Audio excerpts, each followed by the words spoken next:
kita sambung balik dalam bab 2. Hari ini kita tengok masih lagi trend semasa dalam perniagaan dan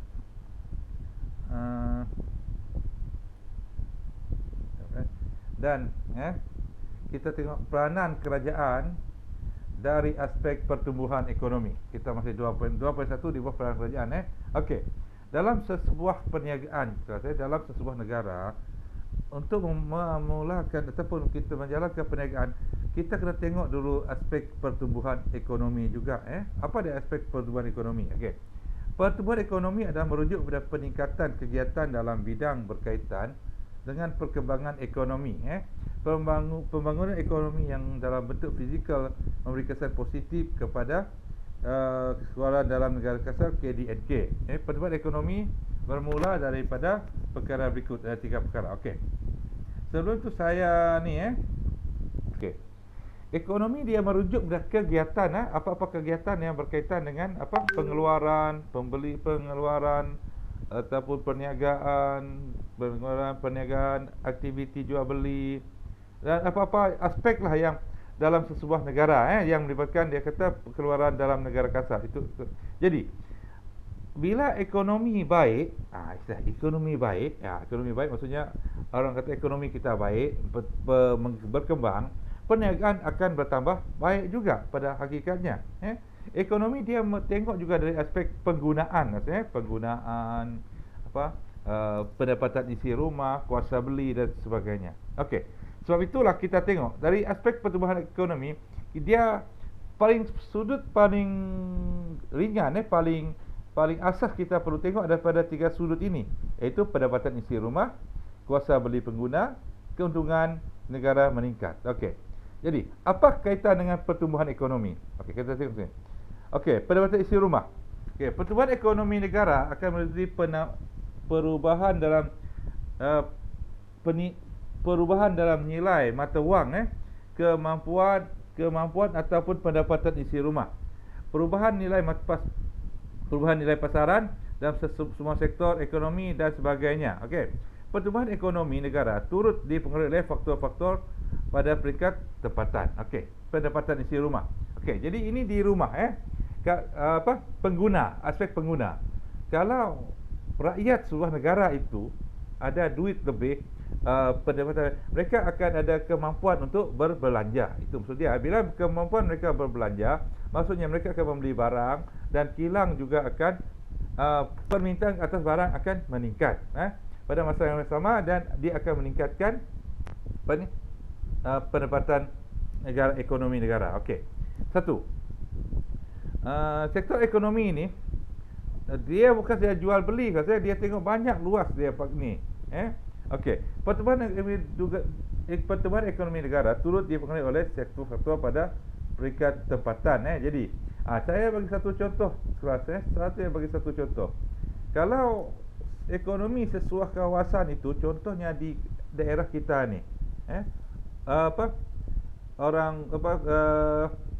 aktiviti penangkapan ikan di laut kita bertambah, banyak dan sebagainya. Lepas itu kita tangkapan di laut banyak, lepas tu kita boleh jual keluar dengan ada jaringan jalan raya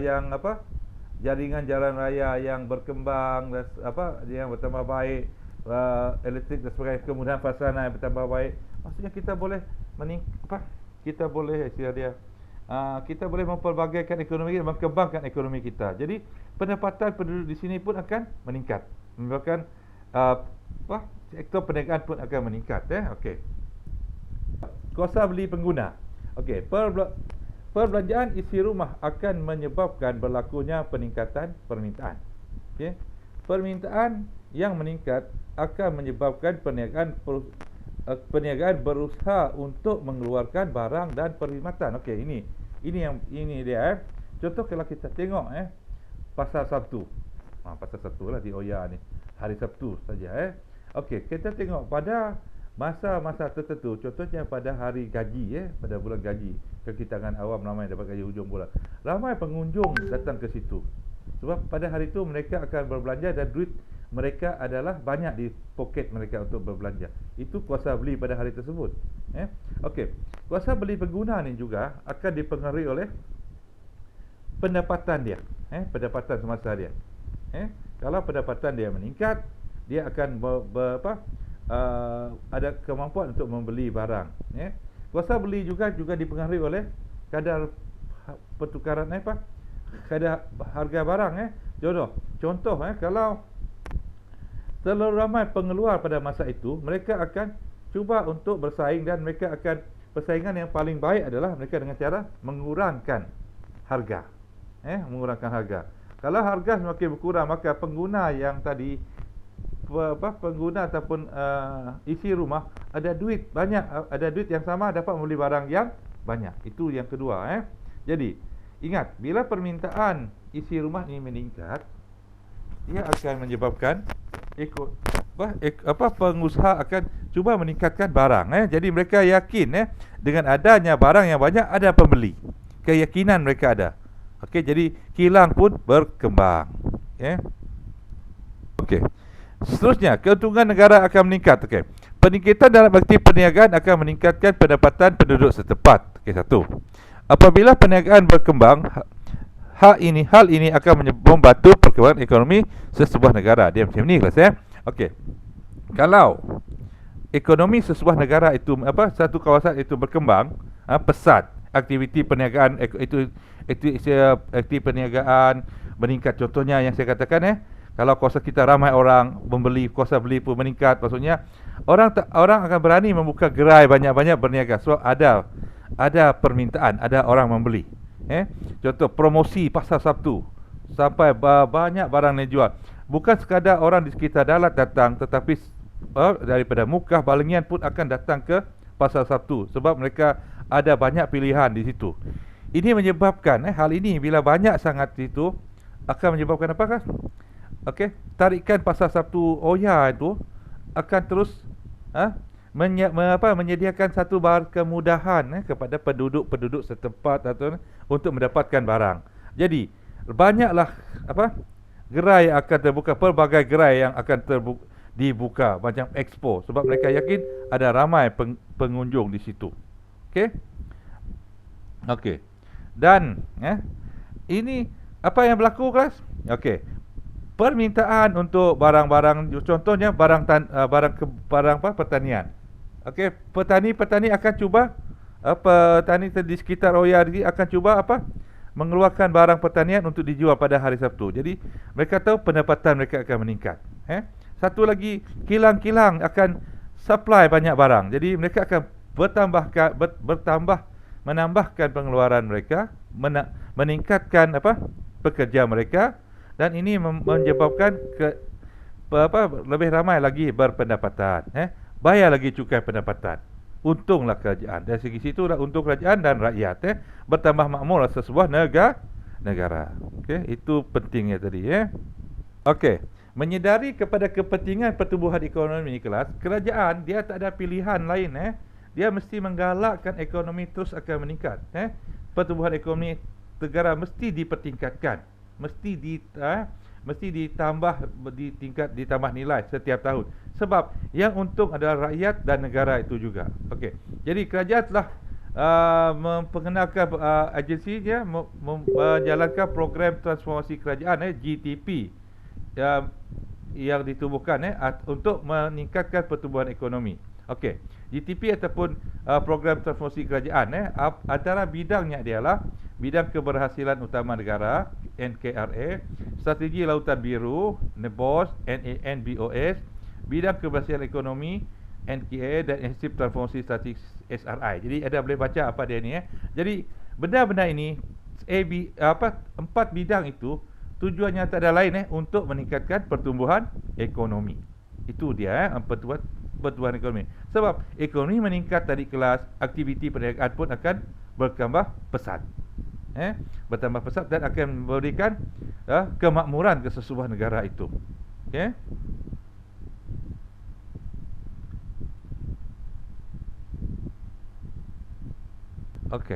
Seterusnya, peranan kerajaan dalam aspek ekonomi ikut peringkat. Kalau peringkat tempatan, perkembangan yang wujud dalam perniagaan pada peringkat tempatan akan membantu meningkatkan pendapatan penduduk setempat. Hal ini membolehkan penduduk berbelanja lebih dan membantu memajukan pertumbuhan ekonomi setempat. Macam saya katakan tadi yang kalau setempat contoh senang sajalah.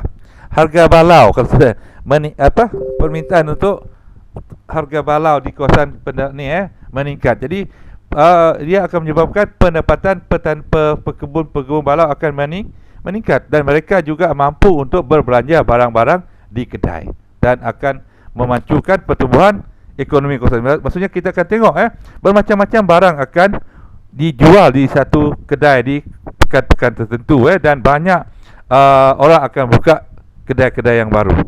Okey. Peringkat negara, itu peringkat tempatan peringkat negara. Kerajaan akan memainkan peranan untuk memperkukuhkan pertumbuhan ekonomi melalui pelaksanaan dasar-dasar tertentu seperti satu, dasar fiskal. Dasar fiskal dilaksanakan melalui tindakan perbelanjaan kerajaan dan pelaksanaan cukai tertentu yang boleh mempengaruhi permintaan. Kesannya perniagaan akan berusaha meningkatkan pengeluaran barang atau perkhidmatan tertentu dan seterusnya meningkatkan pendapatan penduduk setempat. Hal ini maksudnya akan membantu perkembangan ekonomi sebuah negara. Okey. Dasar fiskal, kalau simpan saja anda ingat dasar fiskal ni kelas iaitu dengan cukai. Dengan cukai. Sebenarnya cukai lah cukai barang Okey, contoh untuk mengelakkan untuk menggalakkan pertumbuhan ekonomi tempatan, untuk menggalakkan penggunaan pertumbuhan ekonomi atau mobil negara. Contoh di sini kerajaan mengenakan cukai import dan cukai import, duty import ke atas kereta. Jadi untuk memperkembangkan kereta tempatan kita. Itu satu contoh. Okey. Satu lagi untuk contoh cukainya kelas untuk mengelakkan penduduk kita daripada kena kanser merokok, dia kenakan cukai rokok, cukai tembakau tinggi pada masa kita cukai. Okey. Yang kedua adalah dasar kewangan. Kerajaan pula boleh dilaksanakan oleh peranan bank pusat iaitu Bank Negara Malaysia yang berupaya untuk mengurangkan kadar faedah bagi menggalakkan penduduk berbelanja dan aktiviti pelaburan untuk perdagangan. Hal seterusnya untuk menstabilkan kewangan negara. Okey. Ini adalah dia kenalkan berbagai insentif seperti kadar kelas insentif seperti contohnya kalau pinjaman kereta dia akan berapa peratus bunga kena bayar setahun, menggalakkan orang untuk berbelanja. Pada yang sesama dia menggalakkan juga untuk orang meminjam wang, membuka perniagaan dia. Itu dasar kewangan. Ingat, fizikal cukai, keuangan lebih kepada kadar bunga pinjaman. Okey. Yang ketiga adalah peringkat selantau.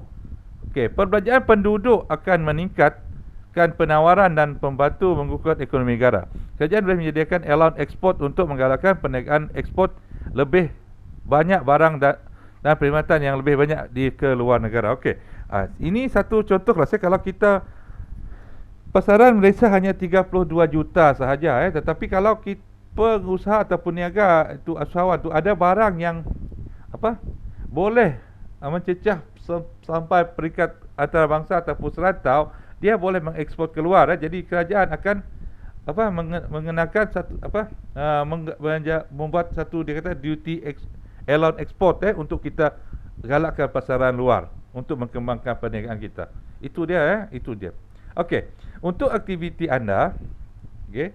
Jadi kita tengok istilah-istilah yang ada dalam ekonomi ni Yang pertama pertumbuhan ekonomi, kerajaan, keluaran, keuangan, kebajikan, keberhasilan, transformasi, kuasa beli, keuntungan, nasib barang. Ini adalah istilah-istilah yang biasa dalam ekonomi. Jadi untuk aktiviti anda pada istilah-istilah itu cuba anda tengok dalam ini mencari istilah berkaitan dengan ekonomi dan perniagaan. Okey. Jadi anda tengok di situ dan ini adalah kerja rumah anda. Anda tengok, baca nota saya, buat ni Okey, saya telah berjaya mencari istilah. Okey, tulis di situ. Okey. Jadi itu saja untuk kali ini kelasnya. Saya ni jadi kita akan sambung lagi pada minggu hadapan. Okey. Sekian, wabillahi taufik. Wassalamualaikum warahmatullahi wabarakatuh.